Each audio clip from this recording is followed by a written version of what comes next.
Mr., Mrs., Madam, Sir.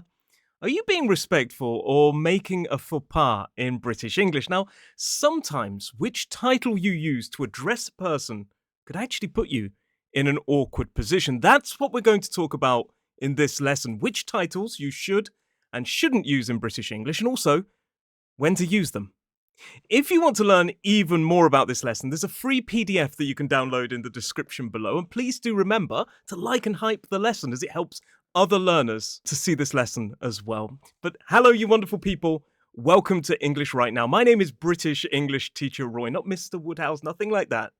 My name is British English Teacher Roy, and I've been a teacher of English for nearly 16 years, helping people just like you to understand more about British English and British culture, and also pronunciation in a modern British RP accent. And today we're talking about something that I've noticed we really need to talk about. Now, I will say before I get going that pronouns in particular can be a very personal choice, and you should always take the other person's lead. They'll tell you but this isn't really a lesson about that. This lesson is based on personal experiences that I've had from students. Now, how would you address me?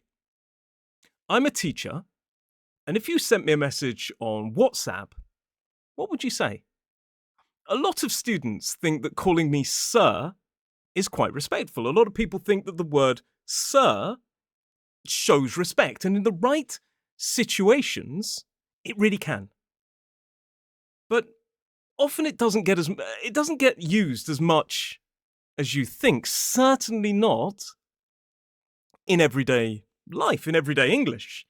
But let's talk about education. Like I say, that I'm a teacher. In private schools, you may hear sir. Excuse me, sir. But in general education, it can feel somewhat old-fashioned, and that's two words that I'm going to say old-fashioned quite a bit and subservient quite a bit. But in mainstream education, we usually say Mr. or maybe Mrs., Miss. We'll talk about that soon. Mr. is an adult male. So if I was teaching maybe a 4-year-old, an 8-year-old, a 10-year-old, that student would call me Mr. Woodhouse. Excuse me, Mr. Woodhouse. Again, I wouldn't really feel overly comfortable with sir. In most school environments, for children, they will call you Mr. Woodhouse, Mr.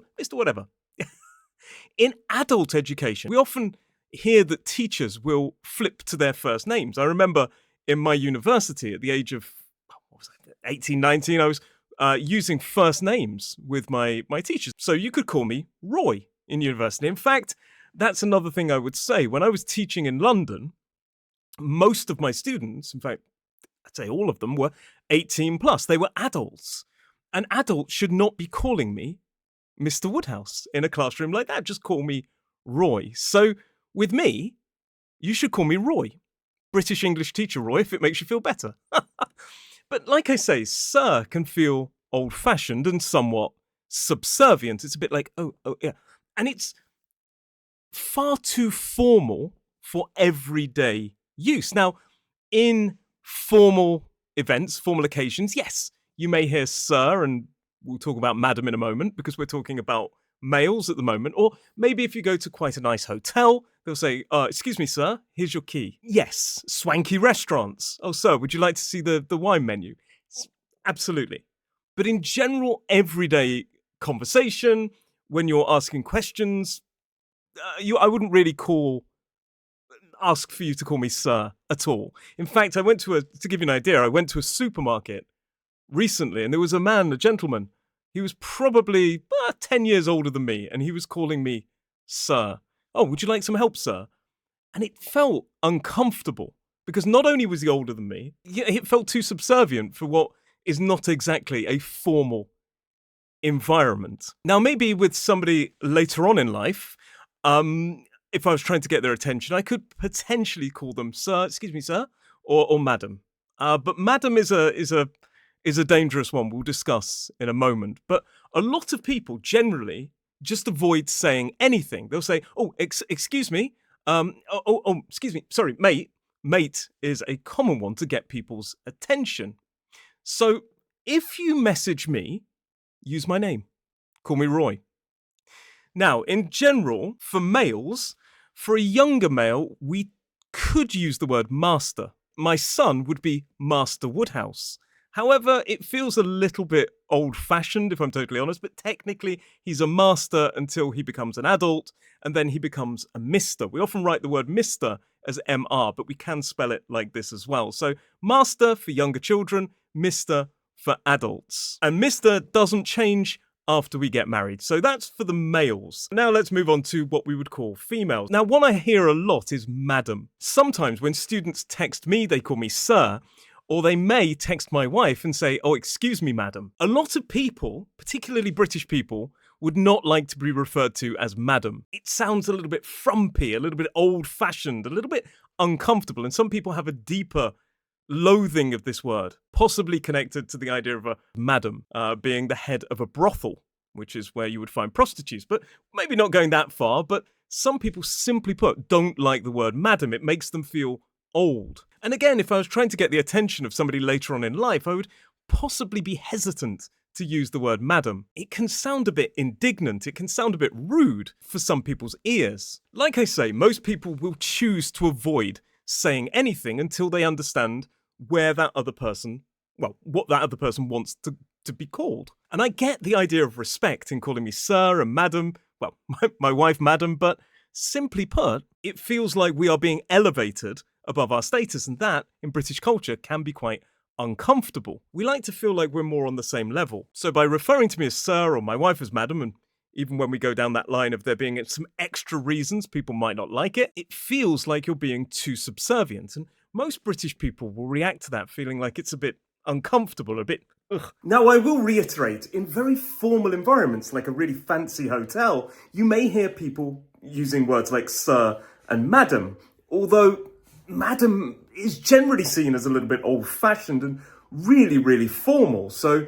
sometimes even then, other words will get used, but you may hear it in a formal environment. Would you like me to show you to your room, madam? But what we're talking about in this lesson is everyday use, and it is far too formal in everyday use for most people. I have also heard this one used for a female. Now, this word in British English actually has two pronunciations depending on who you're speaking to. So this word could be pronounced ma'am, with that long R vowel sound, ma'am. And this pronunciation can be used with people, with females of higher ranks, particularly in certain organisations, for example, the army or the police. So, thank you, ma'am. However, this word is pronounced ma'am when it rhymes with jam when talking to British royalty. So if you're speaking to, for example, a female member of the British royalty, you would refer to her as ma'am. Well, there are other words we'd use first. We'll talk about that later in the lesson, but the same way we would refer to the king as Your Majesty and then move on to sir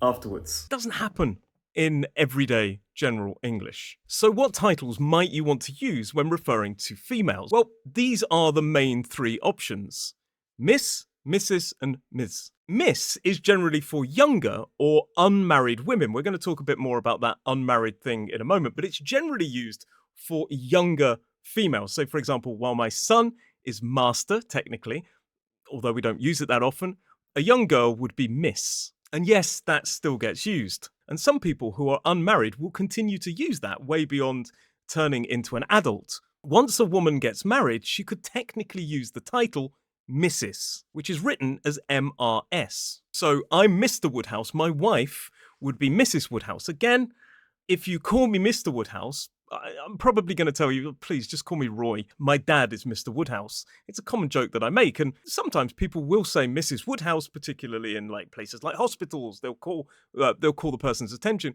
Can I speak to Mr. Woodhouse or Mrs. Woodhouse? But again, quite often they'll say, can I speak to Roy Woodhouse, please? Because there might be more than one Woodhouse. Who knows? But so it's Miss for unmarried and Mrs. for married. And in fact, some people in slang will refer to their wife or their partner as the missus. It's actually bled over into unmarried partnership that have been together for a long time. I want to come out. I'll check with the missus. But in general, with titles, MRS is used when the woman is married. So that leaves us with MS. Ms. This can be used for a number of different reasons. The first is it could be used for somebody who has gone through a divorce and gone back to their maiden name, their original surname. So they could have gone from Miss Jones to Mrs. Smith and then back to Ms. Jones. Also, some people feel that Miss is no longer appropriate depending on their age, so they may also use the term Ms. That doesn't mean they're necessarily divorced. It could just simply mean that they feel too old to be using Miss, so they go to Ms. So somebody could be Miss Smith, doesn't get married, Ms. Smith. Also, some women will use this when they don't want you to know their marital status. They may be a Mrs., but they've decided to use the term Ms., so it doesn't reveal too much about their personal life. And likewise, if you don't know if a person is married or not, that's the safest option. Because if you say Miss and the person says, oh, I'm married, or I'm way too old to be using Miss, or if you go for Mrs. and they say, I'm not married, you're making a faux pas. So Miss is the safest option when you don't know their marital status. And a word to the wise, yes, mistress is connected. There's an etymological root for mistress. We do not use mistress in British English, not to talk about titles. Mistress is commonly used for a woman that you're having an extramarital affair with. So if you are married and you decide to have a bit on the side, so to speak, you would call that person your mistress. In other words, avoid this word. So now before we start talking about some pronouns, let's throw in some bonus ones. Doctor is commonly used for a person who studied medicine. You go to the doctor, you see the doctor at hospital. The reason I mention this is because in some Latin languages, they use doctor for a lawyer. We don't in British English. However, if a person has studied a doctorate, a PhD, they could use the title doctor as well. So you can have a doctor of physics or a doctor of English literature. But if somebody's having a heart attack and somebody says, is there a doctor here? They are referring to a medical doctor. Don't put your hand up and say, yes, I can tell you everything you want to know about physics. That would not be an appropriate moment. But doctor is generally used for somebody who studied a PhD, but mainly used for a medical professional. In general, if I want to get some attention and I fail with, excuse me, hello, excuse me, I may use the words lady or gentleman. Sorry, the gentleman in the brown coat, you've dropped something. The gentleman there, could you let that gentleman know? Gentleman is a nice way to get a man's attention. Likewise, lady. I wouldn't say, madam with the brown coat. No. I'd say, sorry, the lady with the brown. Hello, excuse me. Yeah, the lady with the brown coats. Yep, you've dropped something. They're a good way to get attention if you want to refer to that person with a title to basically narrow the choice down between men and women. And a bonus sponsored by my wife, let's talk about the royal family. If you meet anybody in the royal family except for the king or queen, you would refer to them as Your Highness. Nice to meet you, Your Highness, to a prince or princess. But if it is a reigning monarch, for example, King Charles III, we would call him Your Majesty. Majesty is when we have reached that status. Well, I'm not going to be king, so I'm never going to be called Your Majesty unless my wife does it as a joke because I'm being too demanding. But Your Majesty is for a reigning monarch. Likewise, going back to that word, sir, as I say, it could be a bit old-fashioned, it could be a bit too formal, it could seem a bit subservient. But if a person receives a knighthood, they are knighted by the king or queen, we would refer to them as sir. So, for example, Sir David Attenborough recently had his 100th birthday. Sir David Attenborough.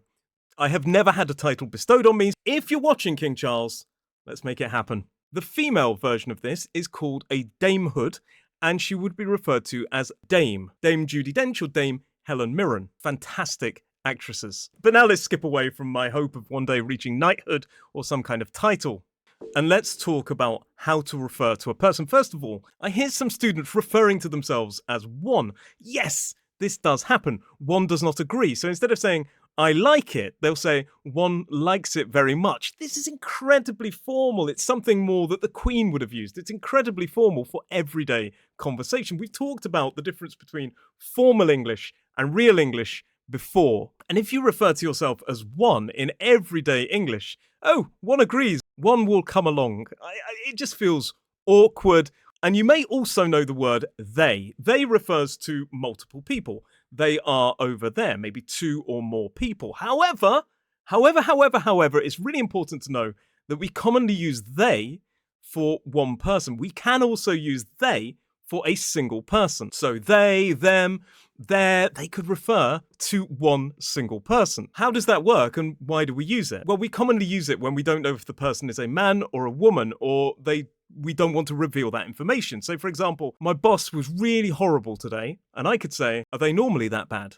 Are they normally that bad? Single person, because that person that was talking to me didn't reveal whether their boss was male or female. If I said, oh, is he a good boss normally? That person may turn around and say, my boss is female. And then that makes you look rude because you've jumped to a conclusion, and that opens up a whole can of worms we're not going to talk about right now. But simply put, if you don't know if a person is male or female when you're talking about them, use they. But sometimes we could use it when we don't want to reveal things about our personal life.